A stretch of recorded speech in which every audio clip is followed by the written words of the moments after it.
Actually আমার ছেলে আমার আপলাইন, আমার husband mister Tapan Kumar Das, husband ছেলে আমি তিনজনে বিজনেসটা করি। আমার আলাদা কোড রয়েছে, আমি এই মুহূর্তে প্ল্যাটিনাম ডিরেক্টর।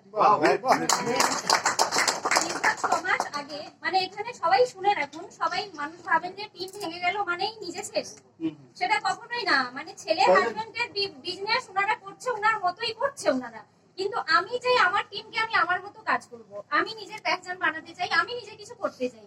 হাজবেন্ডের কাছে হাত পাতবো না, ছেলের ঘাড়েও বোঝা হবো না, নিজে করব।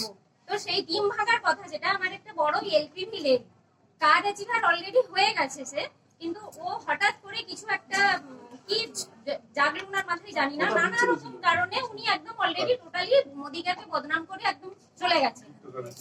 এবং ওনার টিমে রয়েছেন আমাদের জ্যোৎস্না চৌধুরী ম্যাডাম, উনি কিন্তু এসিডি, ওনারই আপলাইন, বলে দিয়েছেন যে ওনার সাথে কেউ কাজ করবে না, সবাই বন্ধ করে দাও কাজ করা।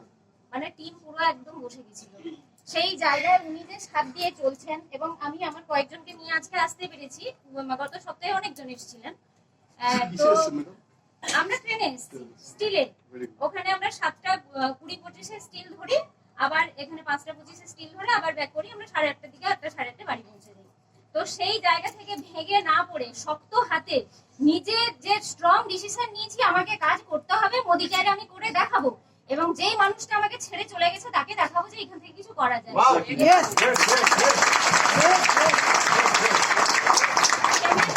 সেখানে আমি কিন্তু প্ল্যাটিনাম ডিরেক্টর হয়েছি, 50,000 প্লাস ইনকামে গেছি। থাইল্যান্ড এবং শ্রীলঙ্কা অ্যাচিভার আমি। সবাই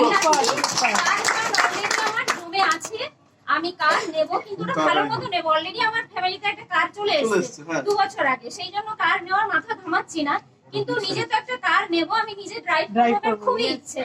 এবং এই মুহূর্তে আমার ফ্যামিলি তো আমি সামলাচ্ছি, শাশুড়ি, ছেলে, হাজবেন্ড, ঘরে মহিলা যখন যতই লোক রাখুক যাই রাখুক, নিজেকে করতেই হয়, সেটা করছি। প্লাস আমার বাবা মা, মানে খাদ্য, বাসস্থান, বস্ত্র, সমস্ত কিছু দায়িত্ব কিন্তু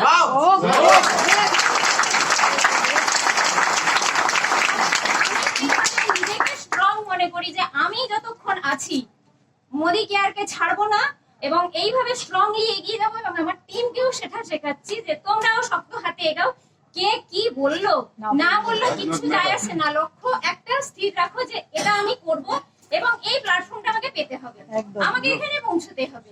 নিজের লক্ষ্য যদি স্থির থাকে, কেউ কখনো ভাঙতে পারবে না।